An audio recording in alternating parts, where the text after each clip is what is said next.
अस्मद्गुरुपरमगुरून् यतिवरपूर्णौ सयामुनं रामं पद्माक्षनाथषडजित्सेनेशरमारमापतीन् वन्दे वन्दे बृन्दावनचरं वल्लवीजनवल्लभं जयन्ती सम्भवन् धाम वैजयन्ती विभूषणं श्रीमान् वेङ्कटनाथार्य कवितार्किकेसरी वेदान्ताचार्यवर्यो मे सन्निधत्तां सदा हृदि வஞ்சப்பலசமயம் மாற்ற வந்தோன் வாழியே மண்ணு புகழ் புதூரான் மணமுகப்போன் வாழியே கஞ்சத் திருமங்கை உகக்க வந்தோன் வாழியே கலியனுரை குடிகொண்ட கருத்துடையோன் வாழியே செஞ்சொல் தமிழ் மறைகள் தெளிந்துரைப்போன் வாழியே திருமலைமால் திருமணியாய் சிறக்க வந்தோன் வாழியே தஞ்ச பரகதியை தந்தருள்வோன் வாழியே செந்தமிழ் தூப்புல் திருவேங்கடவன் வாழியே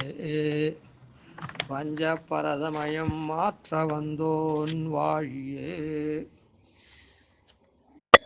அதாவது பரசமயங்கள் இருக்கே, மற்ற சமயங்கள், அந்த சமயங்கள் என்ன? அதாவது சார்வாகாதி சமயங்கள். வஞ்ச பரசமயம் அப்படின்னு அந்த பரசமயம்ன்றதுல சார்வாதிகளாக இருக்கக்கூடிய மற்ற மதங்கள்னால் அவைதிக மதம், வேதத்தை ஒத்துக்காத மதம்.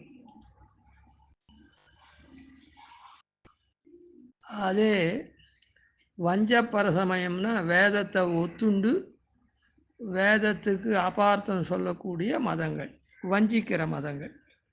அதாவது அத்வைத்தி முதலான மதங்கள், அத்வைத்தம் முதலான மதங்கள். சரி, இப்போது இதராலே நாம் தூஷிக்கலாமா? ஆச்சாரியாலாம் எப்படிப்பட்டவா மகான்கள்லாம் அப்படின்னா, உன்னை கொண்டு என்னுள் வைத்தேன், என்னையும் உன்னிலிட்டேன் அப்படின்ற ரீதியில் எம்பெருமான் ஞானித்து ஆத்மையோ மேமதம் அப்படின்னு சொல்லக்கூடிய உயர்த்தியான தன்மை உடையவாள். இதரால தூஷிக்கலாமா? அதை போய் ஒரு பெரிய குணமாக முதல்ல அதை தேசிகனுக்கு சொல்லலாமா? தேசிகன் சாதாரணப்பட்டவரா? இல்லையே, சாமானியர் இல்லை அவர். அதனால் அவருக்கு இந்த குணத்தை சொல்லலாமா? சாமானிய ஆளுக்கே சாஸ்திரம் சொல்கிறது பரரந்திரேஷு ஜாத்தியந்தாகான்னு. இதராளுடைய ரந்திரங்கள் ரகசியங்களை அவ்வளவா ஏதோ பண்ணிட்டு போகிறா, நமக்கு என்ன வந்தது அப்படின்னு சொல்லிட்டு நாம் அதை கண்டுக்காது இருக்கணும்னு சொல்லியிருக்கே. பரரந்திரேஷு ஜாத்தியந்தாகான் பிறவி குருடன் போல. இப்படி இருக்கக்கூடிய பாகவதாள், மகான்களாக இருக்கக்கூடிய ஆச்சாரியாள் இதர மதத்தை தூஷிக்கிறாளே, இதர மதத்தாரே, இது சரியா அப்படின்னு ஒரு பிரதானமான ஒரு கேள்வி இருக்குது. பெருமாள் எப்படிப்பட்டவன்? ஹேய பிரத்னீக துவேசதி கல்யாணிக தானம் உடையவன். அப்படி இருக்குச்சே அவன் எப்பவும் ஒரே மாதிரியான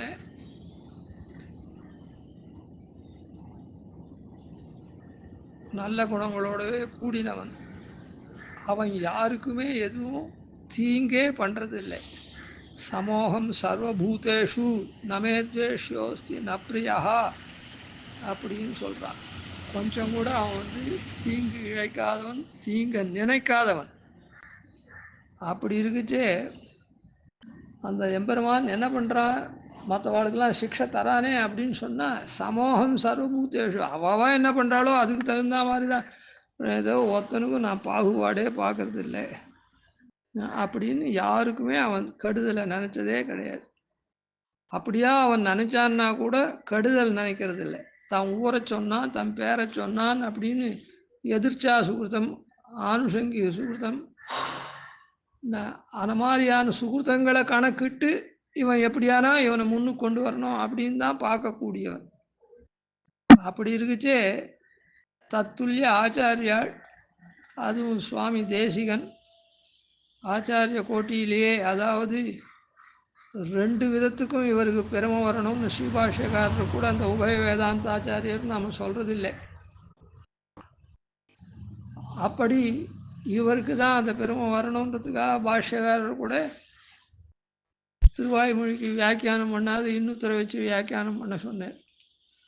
அப்படியெல்லாம் இருக்கக்கூடிய பெருமை மிகுந்த தேசிகனுக்கு இது இந்த மாதிரி ஒரு தன்மை, அந்த தன்மையும் முந்துரம் ஒன்றும் படிக்கிறதுன்றது என்னக்கா அப்படின்னு சொன்னால் அப்படி இல்லை.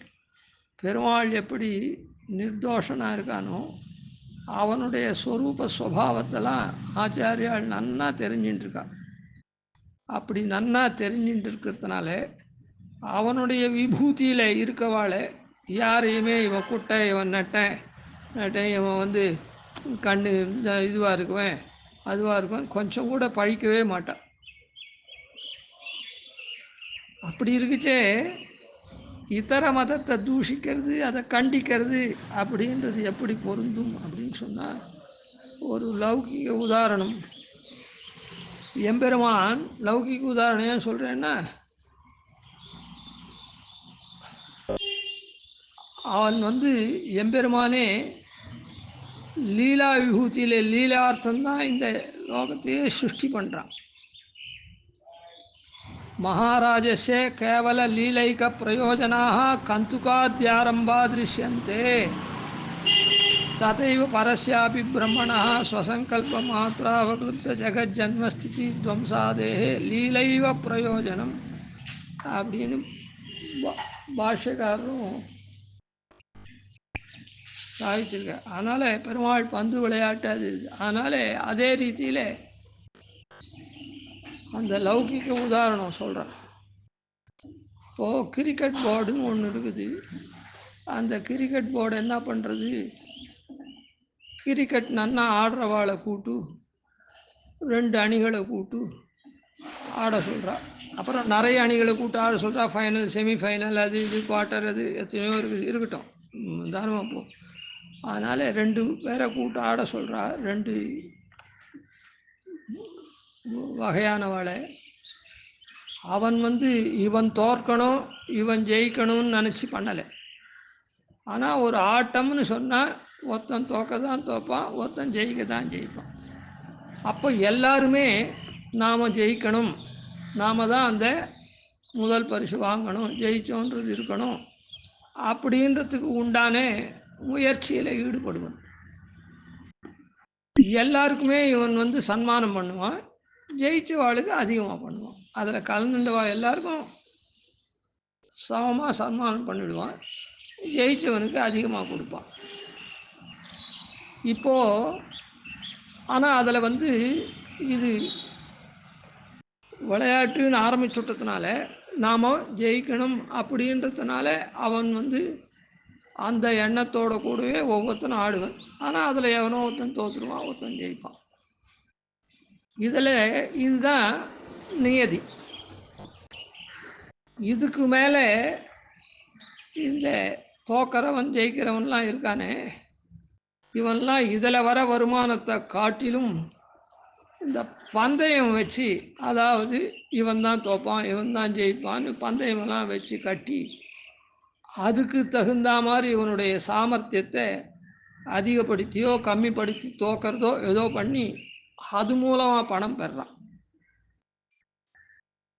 அது எப்படி அவனுக்கு அந்த எண்ணம் வருதுன்னா, இந்த லீலா விபூதியில் சத்துவகுணம், ரஜோகுணம், தமோ குணம் 3 இருக்கிறதுனால, இது 3 குணம் மிஸ்ரிதமானதுனால எப்படி நாம் ஜெயிக்கணும்னு முதல்ல சாமான்யமாக தோன்றதோ, நியாயப்படிக்கு தோன்றதோ, அதே போல் அந்நியாய மார்க்கத்தில் இன்னும் கொஞ்சம் அந்த காமக்ரோதங்கள்லாம் ஏறி அந்நியாய மார்க்கத்தில் நாம் பணம் அதிகமாக சம்பாதிக்கணும் அப்படின்னு இந்த பந்தயம் கற்றி நடத்துகிறாளே அவளுக்கு அடிமைப்பட்டவனா, இந்த போர்டுக்கு அடிமைப்பட்டவனா, இந்த விளையாடுறத மாத்திரம் பண்ணாமல் இதில் வர துட்டை மாத்திரம் வாங்கிக்காமல் அவளுக்கு அடிமைப்பட்டவனா இவன் அதுக்கு தகுந்த மாதிரி ஆடுறான். அப்போ என்ன ஆகுது, அது தெரிஞ்சுதுன்னா இவனை தண்டிக்கிறான், அது பண்ணுறான் இது பண்ணுறான். அதுக்கு இருக்கிறவாள் அதுக்கு துணை போனவாளையும் தண்டிக்கிறான், ஏதோ பண்ணுறான். இப்போது இந்த இதுக்கு இவாளுக்கு பயிற்சி கொடுக்குறானே, இந்த பயிற்சி கொடுக்குறவன் என்ன பண்ணுறான், ஆட்டத்தை கற்றுத்தரது மாத்திரம் இல்லாமல் நேர்மையாக எப்படி ஆடணும்னு சொல்லி தரது மாத்திரம் இல்லாமல் முன்னொரு காலத்தில் இந்த மாதிரி ஒருத்தர் ஆடினார், அவர் தண்டிக்கப்பட்டார். அந்த மாதிரி மார்க்கமெல்லாம் நாம் போகக்கூடாது, இப்படி தான் நேர் மார்க்கம் அப்படின்னு பயிற்சி கொடுக்குறோம் சொல்கிறான்.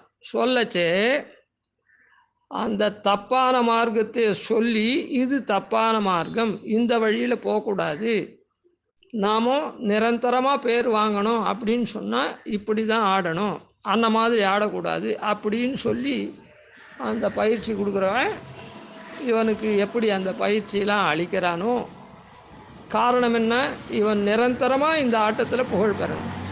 இல்லைன்னா என்ன ஆகும், இவன் தப்பு பண்ணான், இவன் தண்டிக்கப்பட்டான், அதனால் இவன் நீக்கப்பட்டான், அதனால் இவனுடைய ஆட்டம் அதுக்கப்புறம் சிறக்காது, மறுபடியும் ஆடவே முடியாது, இப்படிலாம் அவத்தியம் வந்தது. அதனால் அதெல்லாம் போகாத வழி, நல்வழி இல்லை. அந்த வழியெல்லாம் போனால் நாம் மாறுதலான பயன்தான் பெறுவோம், பிரசித்தமாக மாட்டோம், பிரகாசமாக மாட்டோம் அப்படின்னு சொல்லித்தரான். இப்போ அவனை தூஷிக்கிறது இவனுடைய எண்ணம் இல்லை. தங்கீழே இருக்கக்கூடியவன், எப்படி ஆடணும்னு கற்றுக்கக்கூடியவன், அவன் வழியல்லாத வழியில் போய் இந்த பேரை இழந்துடக்கூடாது, அவன் பிரகாசமாக வரணும் அப்படின்றதுக்காக தான் இதை சொல்கிறான். அதை போல தான் எம்பெருமானுடைய சுத்தனாக இருக்கக்கூடிய எம்பெருமான் இருக்கானே, அவனை தெரிஞ்சின்றவன் பெருமாள் எப்படி இருக்கக்கூடியவன், ரொம்ப சுத்தனாக இருக்கக்கூடியவன். ஆனால் அவன் என்ன பண்ணுறான், இந்த லீலா விபூதியை சிருஷ்டி பண்ணுறான். இந்த லீலா விபூதியை சிருஷ்டி பண்ணுறதுனால சாதாரண விளையாட்டுன்னு விளையாடினாலே தான், நேர விளையாடினாலே ஒருத்தன் தாழறான், ஒருத்தன் பிரசித்தனாகிறான், தோக்கறான், ஜெயிக்கிறான். அதனால் பெருமாள் இந்த லீலார்த்தம் இந்த மாதிரி பண்ணுறான். அதனால் தோக்கிறவன் மட்டம்னோ ஜெயிக்கிறவன் வசத்தினோ அப்படி இல்லை. இன்னொரு தடவை இவனே ஜெயிப்பான், அவனே தோற்றுருவான். அதனால் எல்லாரையும் துல்லியமாக தான் இது பண்ணணும். அது மாதிரி பெருமாள் லீலார்த்தம் இதை படைக்கிறான், சிருஷ்டி பண்ணுறான். ஒவ்வொருத்தரையும் தகுந்த சமயத்தில் மேலுக்கு கொண்டு தன்னுடைய ஜோதிக்கு எழுந்திருக்கும். இந்த விஷயத்தை தெரிஞ்சின்றிருக்க ஆச்சாரியால் ஒருபோதும் ஒருத்தரையும் குறை சொல்ல மாட்டான். இது எதுக்காக பின்ன மற்ற மதங்கள்லாம் கண்டிக்கிறதுன்னா, குறுக்கு வழியில் போகிற இது. இப்போ இதை உதாரணம் சொன்னோமே, பந்தயத்தில் போய் அது போய் இது போய் இவன் இந்த மாதிரிலாம் போய் அபகீர்த்தி வாங்கிக்கக்கூடாது அப்படின்ற நல்லெண்ணத்தினால அதை சொல்கிறா போல், ஆச்சாரியாலும் வேத மார்க்கத்துக்கு புறம்பாக அவைதிகனாக இருக்கிறதோ, இல்லை வேதார்த்தங்களை அபார்த்தமாக சொல்லி குதிருஷ்டியாக இருக்கிறதோ, இவாளுடைய மதங்களை கண்டிக்கிறதுக்கு காரணம் என்னன்னா, அவளுடைய பிரச்சாரத்தில் நல்லவர்கள்லாம் விழுந்து அதில் போய் மங்கி போகக்கூடாது, இவாள்லாம் பிரகாசமாக வரணும், உண்மையை தெரிஞ்சுண்டு எம்பெருமான் திருவடியை அடையணும் அப்படின்றதுக்காக தான் இதை சொல்கிறாளே தவிர, இவாள் கெட்ட வழியில் போகாத இருக்கிறதுக்காக தான் சொல்கிறாளே தவிர, அவளை தூஷிக்கிறது இவாளுக்கு இது இல்லை. அவளை தூஷித்து இவாளுக்கு ஆக போகிறது ஒன்றும் இல்லை. அது இவாளுடைய மற்றவாளை அந்த தப்பான மார்க்கத்திலேருந்து திசை திருப்பி நேர் மார்க்கத்துக்கு வரத்துக்காக இந்த காரியத்தை பண்ணுறான். அதை தான் சுவாமி தேசிகன் எப்படி இன மாதிரி தான் ஆச்சாரியால் பண்ணுறா அப்படின்னு பிற மதங்களை கண்டித்து ஸ்வமதத்தை நல்வழி காமிக்கிறா. பிற மதத்தாரையும் அதான் வஞ்ச பரசமயம் மாற்ற வந்தோன் வாழியே. அந்த பரசமயத்தில் யாரும் போய் விழாதபடிக்கு அந்த மதத்தில் இருக்கவாளையோ, இல்லை அந்த மதத்தில் போய் உபன்யாசாதிகள் மூலமாக அந்த மாதிரி எதனா கேட்குறவாளையோ இப்படி மாற்றும்படி அவளுடைய புத்தியை மாற்றுறதுக்காக நேர் வழியை சொல்கிறார். அதுதான் வெறியாறு துளவுடை வித்தகன் தன்மையின் மெய்யறிவார் குறியார் நெடியவர் என்றொரு குற்றம் பிறர் குறையார் அறியார் திறத்தில் அருள் புரிந்து ஆரணனன் நெறியால் சிறியார் வழிகள் அழிப்பதும் தீங்கு கழிப்பதற்கு. எம்பெருமான் எப்படிப்பட்டவன், அவன் சாத்தின்றிருக்க திருத்துழாயினால அவன் எப்படிப்பட்டவன் நன்னா தெரியுது. திருத்துழாய் அங்குரத்திலேந்து அங்குரிக்கும் போதே திருத்துழாய் மனம் வீசும். தெய்வ தன்னந்துழாய் தாராயினும் தழையாயினும் தன் கொம்பதாயினும் கீழ் வேறாயினும் அப்படின்ற ரீதியில் வாடி வதங்கி போனால் கூட கொம்பா இருந்தால் அதெல்லாம் கூட திருத்துழாய் மனம் வீசக்கூடியது. அப்படிப்பட்ட திருத்துழாயை எம்பெருமான் சாத்தின்னு இருக்கான். அப்படின்னா எம்பெருமான் ஒரே மாதிரியாக இருக்கக்கூடியவன், மனம் வீசக்கூடியவன். ஒரே மாதிரியாக ஒன்றும் இல்லாத இருக்கவன் இல்லை, நிர்குணமாக இருக்கவன் அர்த்தம் இல்லை, மனம் வீசக்கூடியவன். அப்படின்றத கல்யாண குணத்தை கொண்டு எல்லாருக்கும் இதுவா. வித்தகன் அது மாத்திரம் இல்லை, அவன்தான் வித்தகன், ஆச்சரிய சேஷ்டிதம். இந்த பிரகிருதியை வச்சுட்டு மாயை அப்படின்னு சொல்லக்கூடிய பிரகிருதி, மாயா ஜெகன்மோகினி அப்படின்னு இந்த ஜகத்தெல்லாம் அந்த பிரகிருத்தினால அவாத்துகளுக்கு தகுந்த மாதிரி சரீரேந்திரியங்களை கொடுத்து அவளை அந்தந்த ஸ்தானத்தில் வச்சு அதுக்கப்புறம் கொஞ்சம் கொஞ்சமாக தன்னுடைய திருவடிக்கு. அப்படிப்பட்ட வித்தகன், ஆச்சரிய சேஷ்டிதன். இப்படிப்பட்ட பெருமாளுடைய தன்மையை அறிகிறவாளான ஆச்சாரியால் அனாவசியமாக இத்தராளை போய் இவன் குட்டையன் இவன் நெட்டையன் அப்படின்லாம் பழிக்கவே மாட்டார். குறியார் நெடியவர் என்று ஒரு குற்றம் பிறர் குறையார். மற்றவாகிட்ட போய் அவன் வந்து அயோக்கியம் இவன் வந்து நல்ல அப்படின்னு எத்தமே சொல்ல மாட்டான். பிறர்க்கு உரையார், பிறரை பற்றி இன்னொருத்தர்கிட்டையும் சொல்ல மாட்டான். ஆனால் என்ன பண்ணுறா அப்படின்னா அறியார் திறத்தில் அருள் புரிந்து.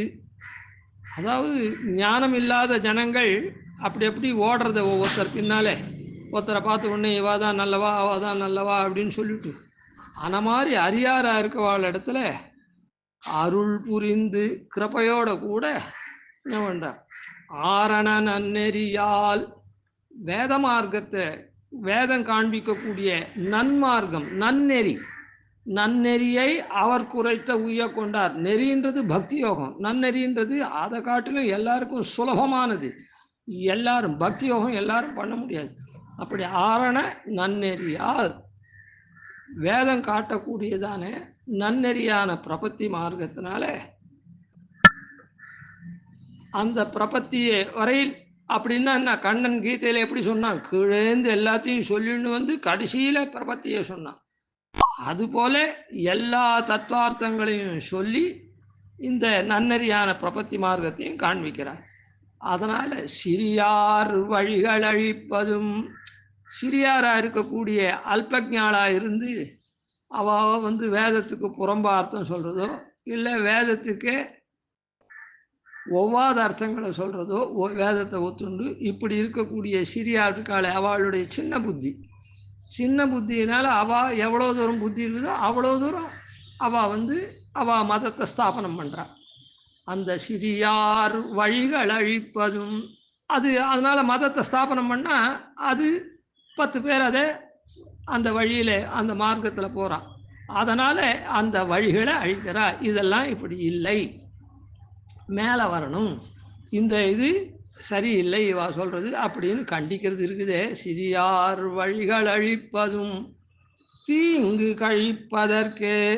அதாவது இந்த தீங்கு இவாளுக்கு வரக்கூடிய அவளை பின்தொடர்ந்து அந்த மார்க்கத்தில் போனாள்னா இவாளுக்கு அரியாராக இருக்கக்கூடியவாளுக்கு தீங்கு வருது, எம்பெருமானை அடைய முடியாத போகிறது. அதனால் திருப்பி இந்த சம்சாரத்திலேயே தான் உழலக்கூடிய தன்மை வருது. அது மாத்திரமில்லை, வெறுமை இருந்தால் கூட ஏதோ சாதாரணமாக இருக்கும். ஆனால் நன்மார்க்கத்தை விட்டு தீய மார்க்கத்தில் போனால் விபரீத பலன்கள்லாம் நரகாதிகள்லாம் கிடைக்கும். ஆன மாதிரியான தீங்குலாம் வராத அந்த தீங்கு கழிப்பதற்காகத்தான் இந்த பரமத நிரசனம் பண்ணுறார். அதனால் வஞ்ச பரசமயம் மாற்ற வந்தோன் வாழியே. மேலே வந்து இன்னும் கொஞ்சம் இதுக்கு அர்த்தத்தை பார்ப்போம். கவிதார்க்கிக சிம்ஹாய கல்யாண குணசாலினே ஸ்ரீமதே வெங்கடேஷாய வேதாந்த குரவே நம. ஆதிவன்ஷடகோபாதீனிதிவர்யான் வஜேனிஷம் ஸ்ரீரங்கபூர்வஷடதித்யதீசானபதாश्रयं श्रीवत्सवंसतिलकं वन्दे श्रीकृष्णदेशिकम्.